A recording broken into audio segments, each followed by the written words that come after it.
हाय बच्चों, आज हम लोग पढ़ेंगे नाइट्रेशन ऑफ बेंजीन। ये इलेक्ट्रोफिलिक सब्स्टिट्यूशन रिएक्शन का एग्जांपल है। कल आप पढ़े थे फ्रीडेल-क्राफ्ट इलेक्ट्रोफिलिक सब्स्टिट्यूशन रिएक्शन, जिसमें आप बेंजीन लेते थे या बेंजीन डेरिवेटिव जिसके ऊपर इलेक्ट्रॉन डोनेटिंग ग्रुप होता था, ठीक है, और आपका हेलोबेंजीन या एसीटोफिलिन वगैरह बनता था। आज हम जो लेने जा रहे हैं वो है नाइट्रेशन ऑफ बेंजीन, यानी कि example of electrophilic substitution reaction. ठीक है, तो आपका है electrophilic substitution reaction. Electrophilic substitution reaction के एग्जांपल है नाइट्रेशन ऑफ बेंजीन। ठीक है, तो आप लिखेंगे नाइट्रेशन ऑफ बेंजीन।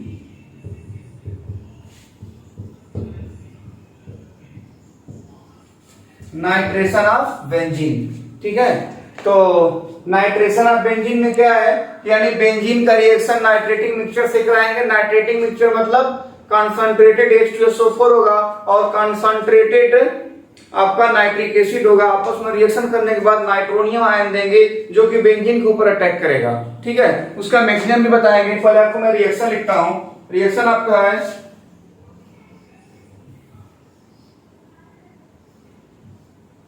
ये बेंजीन है, ये आपका कंसंट्रेटेड H2SO4 है और आपका कंसंट्रेटेड HNO3 है, बोले तो नाइट्रिक एसिड है। ठीक है, इसका रिएक्शन कराते हैं तो आपको जो प्रोडक्ट मिलता है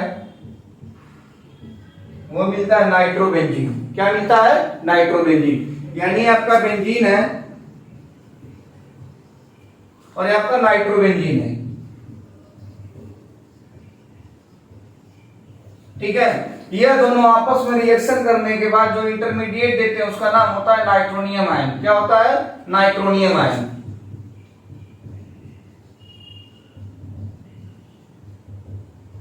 यह नाइट्रोनियम आयन है जो बेंजीन के ऊपर क्या करता है? अटैक करता है। यह एक इलेक्ट्रोफाइल होता है। यह क्या होता है? एक इलेक्ट्रोफाइल होता है।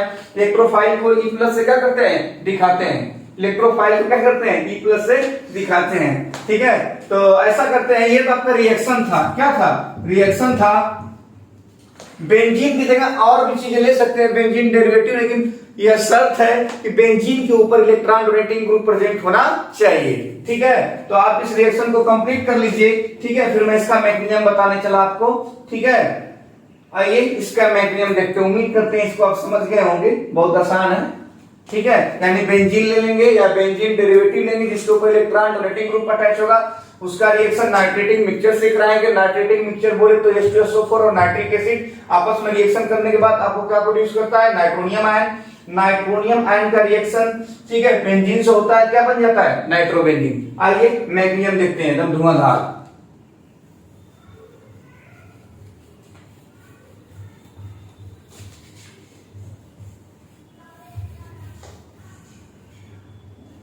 देखिए आप,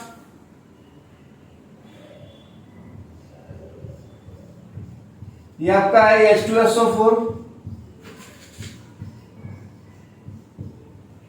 ठीक है, और आपका ये है नाइट्रिक एसिड। क्या है? Nitric acid. अब बताइए, यह भी एसिड था, यह भी एसिड था। ठीक है, दोनों एसिड है, तो ये स्ट्रॉन्ग एसिड है तो एसिड की तरह बिहेव करेगा। यह थोड़ा सा वीक एसिड है तो इस रिएक्शन में बेस की तरह बिहेव करेगा। तो यह किसके तरह बिहेव करेगा? एक्ट एज बेस, और इस रिएक्शन में यह बिहेव करेगा एक्ट एज एसिड। तो आपको पता होगा कि एसिड प्रोटॉन देने के लिए बेचैन होता है और बेस प्रोटॉन लेने के लिए क्या होता है? बेचैन होता है। बेबी को बेस पसंद है, बेस को प्रोटॉन पसंद है। ठीक है बेटा, तो आपका बेस की तरह बिहेव करेगा तो इसके प्रोटॉन को क्या करेगा? एक्सेप्ट कर लेगा। क्या करेगा? एक्सेप्ट कर लेगा। जब इसके प्रोटॉन को ले लेगा तो आपका जो H2SO4 है किसके रूप में निकलेगा? Bisulphate ion. भाई उसका आपका H एक निकल गया तो यही बचा है ना, तो HSO4 माइनस यानी बाइसल्फेट के रूप में निकल गया। और यह प्रोटॉन एक्सेप्ट करने के बाद कुछ ऐसे स्ट्रक्चर में चेंज हो गया।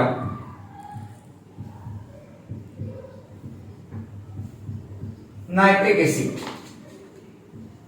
ठीक है। अब ये बताइए प्रोटॉन को एक्सेप्ट कर लिया तो आपको बढ़िया से पता है कि यदि ऑक्सीजन के ऊपर पॉजिटिव चार्ज आता है, यदि ऑक्सीजन के ऊपर पॉजिटिव चार्ज आता है तो उसका स्टेबिलिटी क्या हो जाता है, घट जाता है। उस केस में होता क्या है, ऑक्सीजन अपने स्टेबिलिटी को अटेंड करने के लिए बॉन्ड का इलेक्ट्रॉन लेके क्या करता है, निकल जाता है।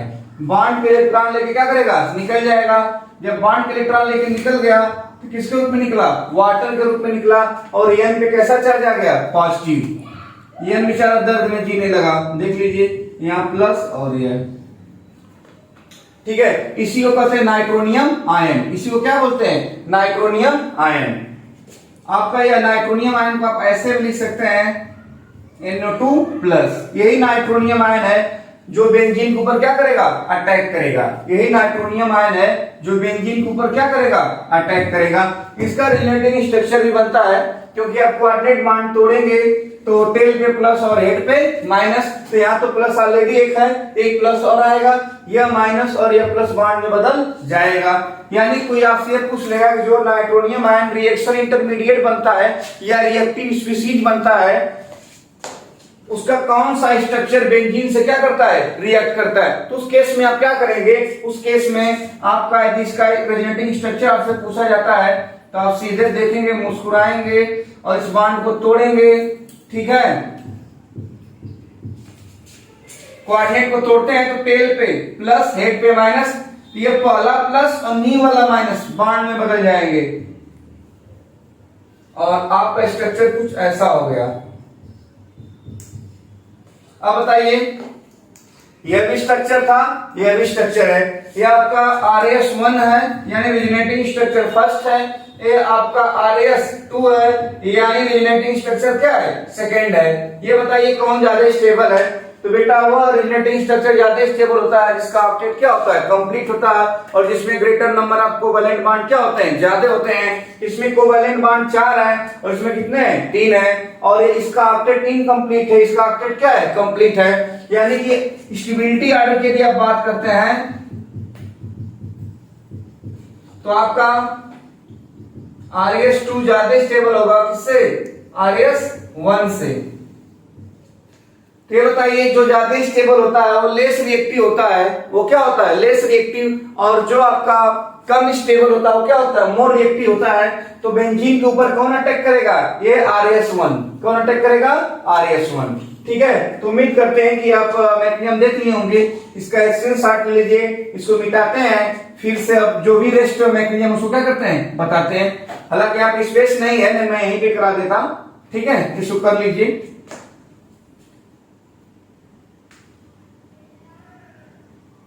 हो गया होगा लगभग स्क्रीनशॉट। आइए आगे चलते हैं। अब यही नाइट्रोनियम आयन, ठीक है, किस पे अटैक करेगा, बेंजीन के ऊपर। देखिए कल भी आपको मैं बताया था कि बेंजीन क्या होता है, इलेक्ट्रॉन का गोला होता है, यानी वह एक न्यूट्रल इलेक्ट्रोफाइल होता है। न्यूट्रल न्यूक्लियोफाइल होता है बेटा, इलेक्ट्रोफाइल नहीं होता है। न्यूट्रल क्या होता है, न्यूक्लियोफाइल होता है। तो अब देखिए आप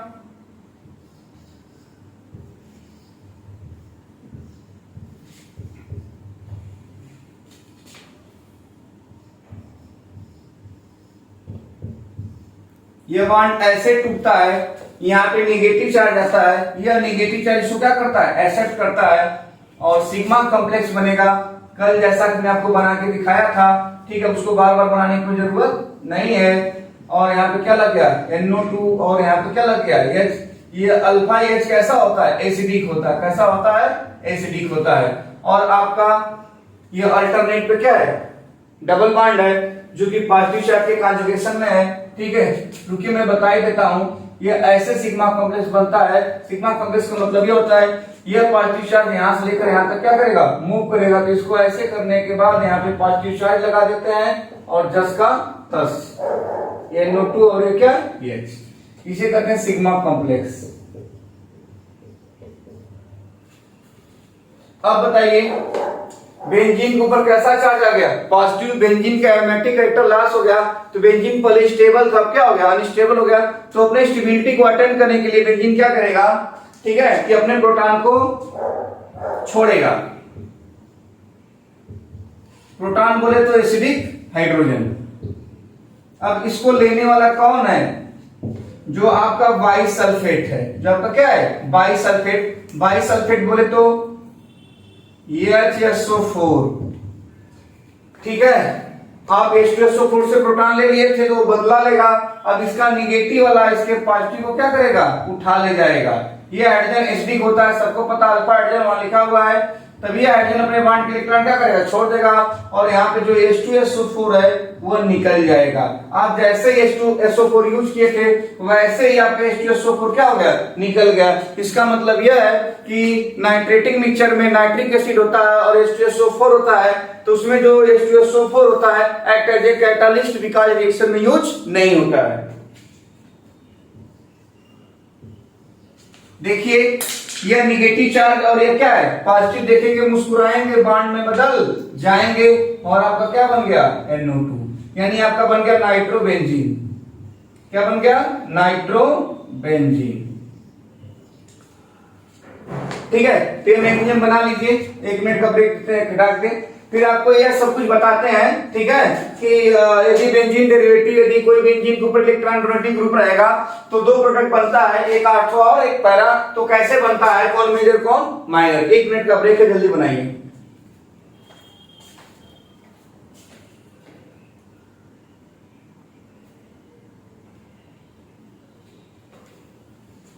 उम्मीद करते हैं आप इसको कर लिए होंगे, ठीक है। आइए स्क्रीनशॉट ले लीजिए, आराम से समझ करिए। कोई डाउट है तो केमिस्ट्री गंज चैनल पे आप क्या करिए, यूट्यूब पे जाएंगे, मुस्कुराएंगे, मोबाइल उठाएंगे, यूट्यूब को ओपन करेंगे, उसमें बोलेंगे या लिखेंगे केमिस्ट्री गंज, नाम ही काफी है। हम अपने चैनल के साथ वहां पे आ जाएंगे। आपको जो भी कमेंट करना करिएगा उसका आंसर देंगे। समझ में नहीं आया होगा उसको री लेक्चर देंगे आपको, ठीक है। आइए देखते हैं।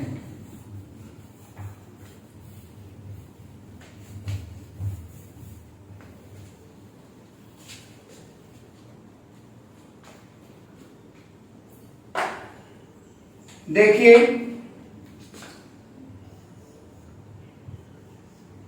मैं आपको दे दिया टॉलुइन। क्या दे दिया? टॉलुइन। इसे कुछ लोग मेथाइल बेंजीन भी बोलते हैं। क्या बोलते हैं? मेथाइल बेंजीन, ठीक है। अब इसका बेटा आपका रिएक्शन कराना किससे? नाइट्रेटिक मिक्सचर। नाइट्रेटिक मिक्सचर बोले तो H2SO4 होगा और नाइट्रिक एसिड होगा। दोनों कैसा होगा? कॉन्संट्रेटेड होगा। दोनों आपस में रिएक्शन करने के बाद आपको पता है क्या देता है? नाइट्रोनियम आयन देता है। ये चीज बेटा आपको पता होनी चाहिए कि ये दोनों आपस में रिएक्शन करने के बाद आपको एक इलेक्ट्रोफाइल प्रोड्यूस कराता है। उस इलेक्ट्रोफाइल का नाम क्या है? नाइट्रोनियम आयन है, जो बेंजीन के ऊपर क्या करता है? अटैक करता है। अब बताइए बेंजीन पे जो ग्रुप लगा है वो इलेक्ट्रॉन डोनेटिंग ग्रुप है। यह ग्रुप आपका क्या है? इलेक्ट्रॉन डोनेटिंग ग्रुप है। जब इलेक्ट्रॉन डोनेटिंग ग्रुप लग जाता है तो आने वाले स्पीशीज को यह आर्थो और किस पे भेजता है? पैरा पे। ठीक है, आपका आर्थो, ये पैरा, इसका क्या, सॉरी, ये आर्थो है, ये मेटा, ये क्या है? पैरा है। ठीक है, याद रखने का तरीका आपको बताया गया है, आर्थो, मेटा और पैरा। यानी कि बेंजीन पे कोई इलेक्ट्रॉन डोनेटिंग ग्रुप अटैच होगा तो बेंजीन रिंग को इलेक्ट्रॉन देगा और इलेक्ट्रॉन की डेंसिटी आर्थो और पैरा पे बढ़ेगी, मेटा पे नहीं बढ़ेगी। ठीक है, तो आपका अटैक करने वाला इलेक्ट्रोफाइल है बेंजीन के ऊपर। तो अगर जो बेंजीन है इलेक्ट्रोफाइल को कहां कहां भेजेगा? एक बार आर्थो पे, एक बार पैरा पे। तो आर्थो पे यदि भेजता है तो पास पास में 2 अपोजिट ग्रुप आते हैं जिसमें रिपल्सन हो जाता है और उनका स्टेबिलिटी घट जाता है। लेकिन वही ग्रुप पैरा पोजीशन पे आता है तो वहां रिपल्सन कम होता है और स्टेबिलिटी बढ़ जाता है। तो आपके 2 प्रोडक्ट की पॉसिबिलिटी है। पहला आपका क्या है? 2 नाइट्रोटॉलुइन, 2 नाइट्रोटॉलुइन, ये आपका माइनर है। और आपका जो मेजर प्रोडक्ट है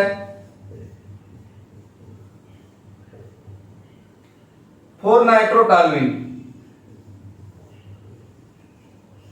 मेजर है, क्योंकि यहां रिपल्सन कम है, यहां रिपल्सन क्या है? ज्यादा है। यहां इंट्रा एटॉमिक रिपल्सन होगा जिससे स्टेबिलिटी घट जाएगी, यहां रिपल्सन नहीं होगा तो स्टेबिलिटी बढ़ जाएगा। ठीक है बेटा, तो इसे जो आर्थो बेटा पैरा था, इसे याद रखने का तरीका लोग बताते हैं, ओ मम्मी पापा दिल में दर्द है तो ओ मेरी पारो, इट्स ओके। और बाकी कुछ मत समझना भाई, ठीक है। तो एक मैं और देता हूं, आप बताइए उसका कौन मेजर होगा, कौन माइनर होगा? मैं आपको दे दिया फिनाल। फिनाल भी एक इलेक्ट्रॉन डोनेटिंग ग्रुप है। तो बताइए इसका नाइट्रेटिंग मिक्सचर से रिएक्शन करा देते हैं। किससे? Nitrating mixture. नाइट्रेटिंग मिक्सचर मतलब क्या? Concentrated H2SO4 concentrated nitric acid आपस में रिएक्शन करने के बाद आपको क्या दे देगा? नाइट्रोनियम आयन, जो बेंजीन के ऊपर अटैक करेगा। ये आपका इलेक्ट्रॉन डोनेटिंग है, तो इलेक्ट्रॉन की डेंसिटी कहां बढ़ेगी? आर्थो पे बढ़ेगी। और किस पे बढ़ेगी? पैरा पे। यानी दो प्रोडक्ट बनेंगे, एक आर्थो पे जाएगा, किस पे जाएगा? पैरा पे जाएगा। बताइए कौन स्टेबल होगा, आर्थो वाला कि पैरा वाला? आगे से हम लोग देखते आ रहे हैं तो नॉर्मली आपका जो स्टेबल होता था वो कौन होता था? पैरा वाला। लेकिन यहाँ कहानी कुछ और होगी, क्योंकि बेटा यहाँ पे आर्थो वाला मेजर होगा और पैरा वाला माइनर होगा। इसका क्या रीजन है? Due to intramolecular hydrogen bonding. देखेगा, मुस्कुराएगा, बॉन्ड में बदल जाएगा, 6 मेंबर रिंग बनेगा। 6 मेंबर रिंग बोले तो चिलेशन करते हैं, 6 मेंबर रिंग स्टेबल होता है, इसीलिए इसका पैरा वाला माइनर होगा और आर्थो वाला मेजर होगा। मैं आपको ये स्ट्रक्चर बना के भी दिखा देता हूं, ठीक है? आइए बनाते हैं। देखिए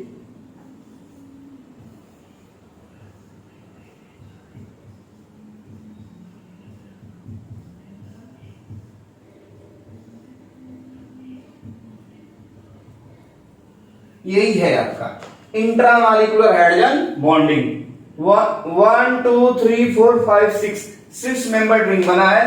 तो कोई आपसे पूछेगा कि यदि आप नाइट्रेशन कराते हैं टॉलुइन का तो पैरा वाला मेजर होता है, लेकिन यदि आप फिनाल का कराते हैं, फिनाल को कुछ लोग कार्बोनिक एसिड भी करते हैं, एरोमेटिक अल्कोहल भी करते हैं, ठीक है? तो फिनाल का रिएक्शन कराते हैं नाइट्रेटिंग मिक्सचर से, इसका आर्थो वाला मेजर होता है और पैरा वाला माइनर। तो रीजन क्या है? Due to intramolecular hydrogen bonding. Due to intramolecular hydrogen bonding, ठीक है? तो उम्मीद करते हैं जो नाइट्रेटिंग मिक्सचर है, यदि वह बेंजीन और बेंजीन डेरिवेटिव से रिएक्शन करेगा तो एक प्रोडक्ट आर्थो वाला होगा, एक प्रोडक्ट क्या होगा? पैरा वाला होगा, ठीक है? तो नॉर्मली, ठीक है, यदि इलेक्ट्रॉन डोनेटिंग ग्रुप फिनाल है, ठीक है, तो उस केस में क्या होगा?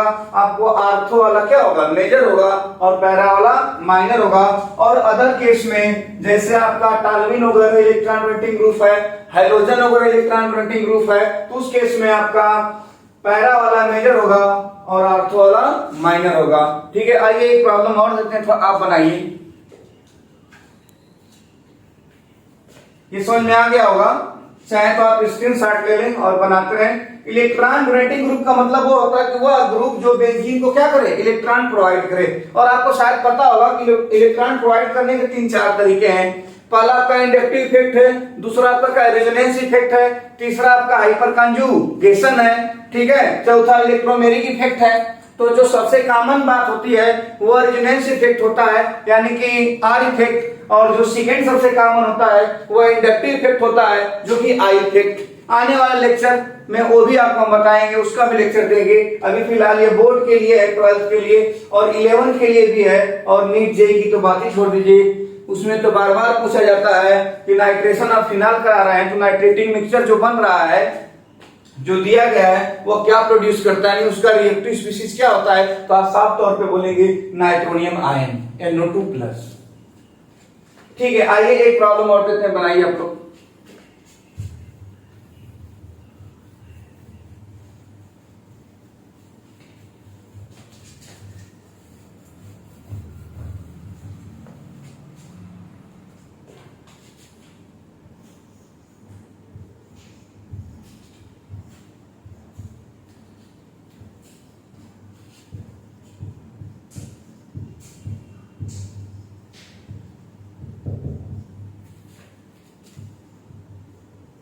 ए बनेगा और बी बनेगा, एक मेजर होगा एक माइनर होगा, इसका नाम है हेलोबेंजीन। और हाइड्रोजन में क्लोरीन है, इसे बोल सकते हैं क्लोरोबेंजीन। क्या बोल सकते हैं? Chlorobenzene, chlorobenzene. अब देखिए, ये आपस में रिएक्शन करने के बाद आपको क्या प्रोड्यूस करेगा? NO2+। या आपका वैसे तो होता है इलेक्ट्रॉन डीएक्टिवेटिंग ग्रुप, ठीक है, इंडक्टिव इफेक्ट से, लेकिन कॉन्जुगेशन से क्या करता है, ये यहाँ पे माइनस आई लगाता है और क्या लगाता है प्लस आर। तो आपको पता होता है कि आर इफेक्ट जो होता है आई पे क्या होता है, डोमिनेंट होता है। तो ये इलेक्ट्रॉन न देते फिर भी थोड़ा थोड़ा इलेक्ट्रॉन कहाँ बढ़ा देता है, आर्थो और पैरा पे, यानी आने वाला स्पीशीज एक बार आर्थो पे जाएगा, कहाँ जाएगा, पैरा पे जाएगा। तो जो आपका ए है वो माइनर बनेगा, ठीक है, क्योंकि किस पे अटैक करेगा, आर्थो पे, ठीक है। और आपका जो बी वाला है वो मेजर होगा, क्योंकि किस पे अटैक करेगा, पैरा पे अटैक करेगा, तो रिपल्सन क्या होगा, कम होगा। यहाँ पे अटैक करेगा तो इंट्रा एटॉमिक रिपल्सन बढ़ जाता है, जिससे स्टेबिलिटी क्या हो जाता है, घट जाता है। ऐसे तमाम प्रॉब्लम है, आप कर सकते हैं, ठीक है। तो बस इतना ही आपको मैंने नाइट्रेशन ऑफ बेंजीन या बेंजीन डेरिवेटिव का नाइट्रेशन करा के दिखा दिया। इलेक्ट्रोफिलिक सब्स्टिट्यूशन रिएक्शन का सेकंड लेक्चर था। पहला जो मैं आपको दिया था वो फ्रीडेल क्राफ्ट का था। अब जो तीसरा लेक्चर आएगा उसमें सल्फोनेशन ऑफ बेंजीन आएगा, हाइड्रोजनेशन ऑफ बेंजीन आएगा, ठीक है। इट्स ओके, उम्मीद करते हैं समझ में आया होगा। यदि नहीं समझ में आएगा तो आप कमेंट करके बताइएगा, इसको हम फिर से समझा देंगे।